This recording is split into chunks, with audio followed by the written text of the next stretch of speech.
Hello and welcome back to another reaction. In this occasion, Avatar: The Last Airbender Season 2 Episode 16. I don't know what I'm confusing with the other seasons. I think I'm in my head I'm still thinking about My Hero Academia. But anyway, enough about that crap. Yes, the last time we got an episode that broke the narrative, broke something that we were used to seeing in the entirety of the Avatar animation, and they give us something else. It remind me of the Simpsons episode in which they tell the stories of everybody in town, everybody that usually you just see in the background. But obviously there is a difference here. These stories are of people who we actually know, we actually have been following as protagonists or as antagonists, or even yes as a mascot in any case, which is obviously something I was not expecting. It is a fascinating episode. It is pretty well done, and it breaks the narrative in a way that it feels. I'm not gonna say that feels completely natural and organic, but it feels nice and it feels satisfactory when you see everything that they put out in that episode. So yes, I'm very satisfied with said episode, and I think the hype was worth it because it gave you information that it cannot be delivered in any other way, or for it to feel natural. You need to break the story, you need to change a little bit, and just give you that information. Again, it makes sense for it to take place in this moment because yes, they are actually trapped within the city. All of them are trapped within the city. Once because they need to find Oppa, and the others because they have no other option, because this is the city in which they are safer. They are not happy, obviously not, but they are safer. So it is interesting to see this moment. And again, yes, it breaks our narrative that we have been seeing in previous episodes, but it makes sense for it to break the narrative in this moment. So yes, it's a well done strategy. It's a well done episode, and it makes sense once you start to think about it. But anyway, I don't think you're here to hear me rambling about the episode because I did that in the previous video. So let me just remind you that if you enjoy the content of the channel, please consider subscriptions and turn on notifications so you can get up to date with whatever we're doing with the channel. If you enjoyed the video, please give me a thumbs up and leave a comment so I know what you think about the episode, what you think about my reaction, and the commentary once you see it. If you want to follow me on Twitter, the link is in the description below. And obviously, for those new, the B2 channel is down there too, so the reaction, because yes, obviously I cannot do that on YouTube. Anyway, yes, enough about this. Let's just cut the presentation and watch the video, shall we?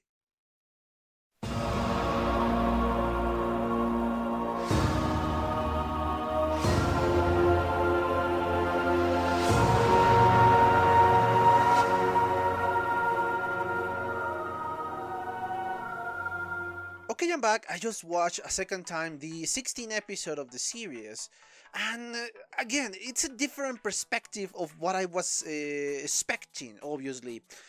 We got a glimpse of this type of story without almost no dialogue. With Momo, but this one is obviously completely different because now we're seeing the perspective of Oppa. The story is basically what happened in the moment Oppa was kidnapped and until the present day, until Momo found the clue about the whereabouts of Oppa. And obviously it's kind of sad in that moment, and it's still sad. This episode is pretty sad because, well, we don't have our happy resolution. We didn't have our happy ending for Oppa. So it's interesting to see just how it's been developing in the other side. I honestly thought that the story is going to be, or was going to be, a lot more simplistic, that the only thing that we're going to focus is on obviously Aang's side. But again, this show is all about balance, it's all about trying to balance every single aspect of your life. And obviously to have balance you need to know all sides of the story, and we are getting the other side of this story, in this case Oppa. Again, it's interesting because you cannot understand what Oppa is trying to say. You cannot understand what are his feelings, what are his emotions, what is he thinking, what is going on inside of that head of his, of her, I don't know. But obviously, thanks to the use of all the expressions of Appa, of all the mannerisms of Appa, we obviously can deduce what is going on inside the head of Appa. And I obviously don't mean the over-exaggerated one, the ones that portrays anger, the ones that portrayed when he's fighting the boar, the giant boar. I'm not speaking about those. I'm speaking about the more subtle ones. When we saw the sadness in Appa's eyes, when we saw in the moment that he feels that he's been defeated by the sand people or by the poachers. So yeah, there is a lot going on there. And obviously when you intermix with our protagonists and you intermix what they have been going through and what Appa has been going through at the same time, it makes a very powerful story. It makes it more sentimental and it connects with the human side that we are accustomed to.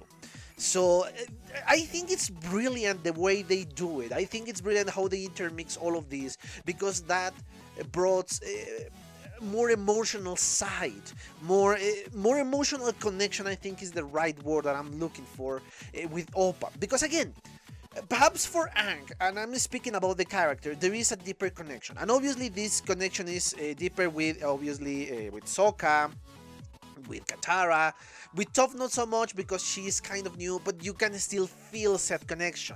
I think obviously the deepest one is obviously Aang's, but the rest are still connected to Appa. They still have this feeling of despair when they figured out that Appa was being kidnapped, or Appa was kidnapped, let's say. But obviously, said connection is going through the side of Appa. I kind of forgot for a moment what I was talking about. Anyway, we saw that connection. We saw the deepest connection between Aang and between Appa.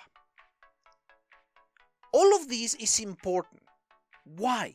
Because this obviously is indirectly telling us more about Aang, and without telling us, oh, Aang is very close to animals, or Aang is very close to all living creatures because he's an avatar, or because he is part of the air nomads, which obviously are kind of more spiritual. That's what I think, at least. But obviously we are starting to see all of those connections, all of that, and it's giving you more character development for Aang thanks to what we saw in Appa, which is again an interesting tool, because you are taking another tool, you are taking another way to tell us something more about our main character, which is something always I appreciate. Because again, when a show tell you that, oh, he is very important, or he is very powerful, or he is very shy, or he is very whatever, when a show just tells you that, it doesn't work.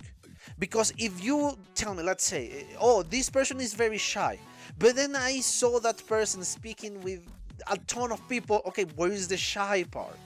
Or this person is very intelligent, but I see make stupid mistake after stupid mistake. I say, okay, how is this person smart?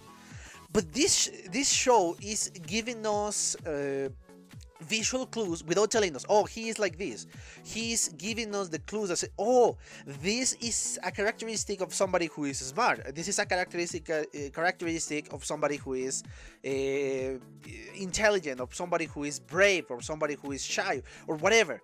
And they are showing us, not telling us, which is omniimportant to tell a good story. And I said omniimportant because it's amazing how hard could it be. Something that sounds so simple in paper. Oh, just show the people what they are saying. But how? Without feeling being just, shoved in your throat. So yeah, it's obviously it's annoying when you are doing that, when the show does that. But this show again is doing a marvelous work like that. And again, we only saw the background. We saw Aang in the background. We only saw him there, but it's again showing us a lot of stuff about Aang, or solidifying the stuff that we know about Aang. I think it's more precise in this case. Now, I love again how In these 4 weeks, obviously they given us a momentary breathe in the previous one, but I love how they tell us, okay, 4 weeks has passed and the kidnap of Appa. It's not a very quick solution, which is again something I like and I hate at the same time, because again I like it because it tells us a little bit more of a realistic side of things, that it is not going to be immediate. There are consequences that could go on for a little bit longer, and it's going to be intermixed with what we are doing in the city, because again the presence of this minister is sinister, and of course is important for the overarching plot. But it's a bad thing because I want to be Appa. I want to see Appa happy. I want to see Aang happy. Again, yeah, it's kind of weird. It's a kind of weird feeling, but I love it in the end. I prefer this when they take their time, when they don't rush stuff. I prefer this over when they. Oh yes, in the next episode. Oh no, don't worry. Appa is fine. Appa is fine, and it was just a momentary problem. Not important. No, I love this. It's bad because again I want to see Appa happy, and we saw the true suffering of Appa during the whole freaking episode. My god, he has been suffering a lot and it's still not over. That journey, that suffering journey is not over yet. Because Appa is still, I don't know, being captive by this minister. I don't know why. Perhaps because he wants to maintain the Avatar inside the city, because he has another plans and want to brainwash the freaking Avatar. I have no clue what the intention of this guy is. I don't know, and I find it fascinating that. I want to know the answer, but I love the pacing of the show. I love the pacing. Okay, we're giving you answers, but just drop by drop, so you will be interested in the show. And yes, I'm overly excited for the next few episodes. And yes, I have read your comments. I know the next episodes are going to be freaking fantastic. That is going to be an uphill from here on out. So I'm eager to see the next one. Oh my god. Something else. I almost forgot to tell you this. But I love how they connect all the main characters of the show with Appa. Because we saw, obviously, well, perhaps even secondary characters, not all main characters, because obviously we have the connection with Aang and his group. We have the connection with Zuko and obviously Uncle Iroh. We got the connection in previous episode with Momo, which is important. Again, I love that friendship between these two. At first glance, it was going to be just kind of animals, but obviously they are making them into characters, which is something I appreciate. But again, I love that intermix between all the characters in the group, at least the main ones and some secondary ones. In this case, the Kyoshi warriors, and obviously Azula and all the villains. So it's genuinely interesting how they are treating this. If I tell you the plot, it's going to be completely misinterpreted. It's going to be, okay, this is the most relevant episode of them all. But actually, no. And this is something I like, that they took a premise that could be irrelevant on paper and then make it relevant on the show, which is something amazing and well done. But anyway, yes, I think I genuinely exhausted the topic of this one. I hope you enjoy it. Yes, it's not been as long as the previous one, because my god, the previous one gave me a shit ton of stuff, especially with Uncle Iroh. But anyway, yes, I think I exhausted the topic of this episode. I hope you enjoy it, and let me remind you that if you are not subscribed to the channel, please consider a subscription and turn on notifications so you can get up to date with whatever we're doing with the channel.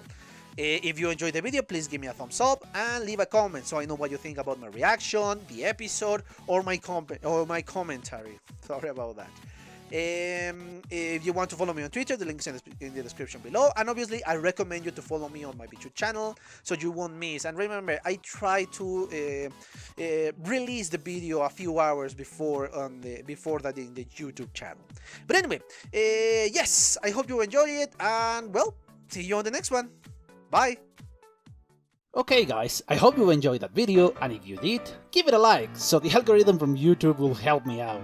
And check my other videos, share them, and also why not subscribe to my channel and join this community. And as always, I want to thank you for your attention, your likes, and even your dislikes, your comments, which is something I always look forward to read. And yeah, once more, thanks, and see you on the next one.